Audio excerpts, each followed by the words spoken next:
Salut tout le monde, ici Adrian Mercier. Bienvenue sur ma chaîne, dédiée à notre belle planète et aux enjeux de l'écologie. Si vous voulez en apprendre plus sur comment protéger notre environnement et adopter des gestes éco-responsables, pensez à vous abonner pour rester informé. Prêts à explorer ensemble? C'est parti. Bonjour à tous. Dans cette vidéo, je vais vous parler d'un sujet fascinant et surprenant, comment l'astéroïde qui a causé l'extinction des dinosaures aurait également joué un rôle clé dans l'émergence de la première forme d'agriculture. Vous allez découvrir comment cet événement cataclysmique a transformé notre planète et ouvert la voie à de nouvelles opportunités pour les premiers humains. Restez avec moi pour explorer cette connexion inattendue entre la fin d'une ère et le début d'une autre. Si l'impact d'astéroïdes il y a 66 millions d'années a signé la fin des dinosaures, il n'a pas été un événement désastreux pour tout le monde. Il a en effet participé à l'apparition de certaines espèces de fourmis qui, via l'élaboration de pratiques agricoles, ont su tirer habilement profit des champignons. Il y a 66 millions d'années, un astéroïde de 10 km de diamètre venait frapper la Terre.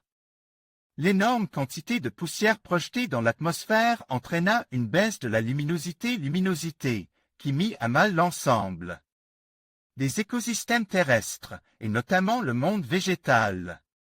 Les grands dinosaures herbivores furent donc les premiers impacts par cette catastrophe, puis c'est l'ensemble de la chaîne alimentaire. Chaîne alimentaire qui s'effondra, avec la disparition de l'ensemble des dinosaures non aviens. Après l'âge des dinosaures, l'âge des champignons. Pourtant, cette âge sombre fut propice à certaines espèces. Ce fut notamment le cas des champignons, pour qui la grande quantité de matière organique mise à disposition fut une aubaine. C'est également à cette période-là que serait apparu un groupe de fourmis, les Actinies. Aujourd'hui, ces fourmis coupe-feuilles sont connues pour leur capacité bien spécifique à cultiver des champignons. Jusqu'à présent, on pensait que leur émergence était bien plus récente. Mais une nouvelle étude publiée dans la revue Science révélait qu'elle serait apparue dans la période ayant suivi l'impact, en profitant habilement de la situation. Cette fourmilière dans l'état de São Paulo, au Brésil, abrite une culture de champignons. André Rodrigues, IBUNESP des fourmis agricultrices.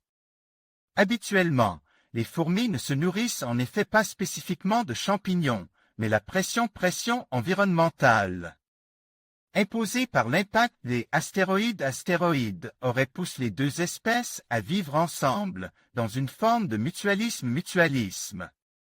Ainsi, les fourmis se seraient mises à cultiver certaines sortes de champignons au sein même de leur fourmilière.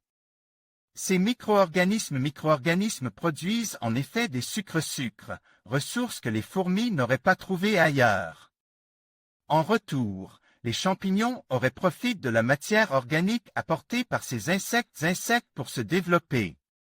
Pour les chercheurs, il s'agit certainement de la toute première forme des agriculture, bien avant celle développée par les humains, il y a 12 000 ans.